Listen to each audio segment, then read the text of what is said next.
I'm curious about your guys starting your businesses and stuff. You guys are both very successful, crushing it. You got four locations, right, for your barber company, and then huge following. Obviously, you huge following, fashion brand, everything else. So, like, we'll start with you. How did that all start? So I've been in like the modeling industry, especially in like the tattoo space for like 12, 13 years. And I've modeled for like every alternative kind of brand that there probably is out there. I got really tired of like modeling for everybody else and not having like something of my own. And then, especially when I had like started my OnlyFans, I had so much like income coming in that I was like, what do I do with this instead of just wasting it on stuff?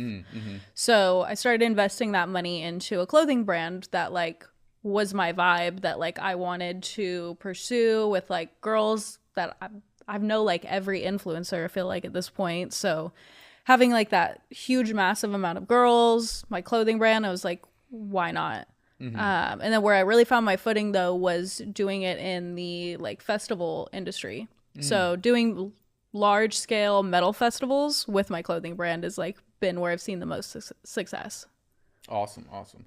And how did you figure out? Because when I look at like your page, right, or in just even just like how you look, you understand personal branding better than probably most people who go to school for business or something like that. Like, did you go to school for this? Did you just figure it out? Was it just hard work? Do you have a mentor? Like, how did you kind of put the pieces together? No, I mean, like, I have a lot of friends in the industry, so like you learn like what to do, what not to do from a lot of other people, but I've really taught myself majority of this like on my own, because like when I started doing Instagram and social media, there wasn't really like a guideline of like this is how you do it. It's just like you start figuring it out as it comes. Like I went to school originally for I wanted to be a cop, and I joined the Air Force and was in the Air Force for like 2 months, if that, and was like, all right, I don't want to do this.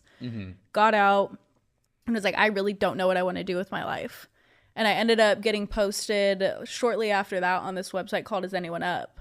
I'm not sure if you're familiar with that. I'm not, no. So there used to be back in the day, like when like MySpace was a whole big thing, there was this website called Is Anyone Up? And you could, I guess, like essentially like post somebody's nudes on there to like slut shame them or whatever. Like you could put bounties out for people that were also in, like, say you want to see Jeffree Star's nudes. Post like, hey, who has Jeffree Star's nudes? There would be like a bulletin. People would post that. A bulletin. Yeah. This is like It's like big, back in the it's like day. big. Yeah. This was like more like because we both are from like the metal like emo kind of scene phase, so it was like big within that community, like dudes in bands and shit like that. I So yeah, see, you I could see. see like any band member's dick. You could see like any scene girl's tits. So I ended up getting posted on there. And By me. Yeah, No,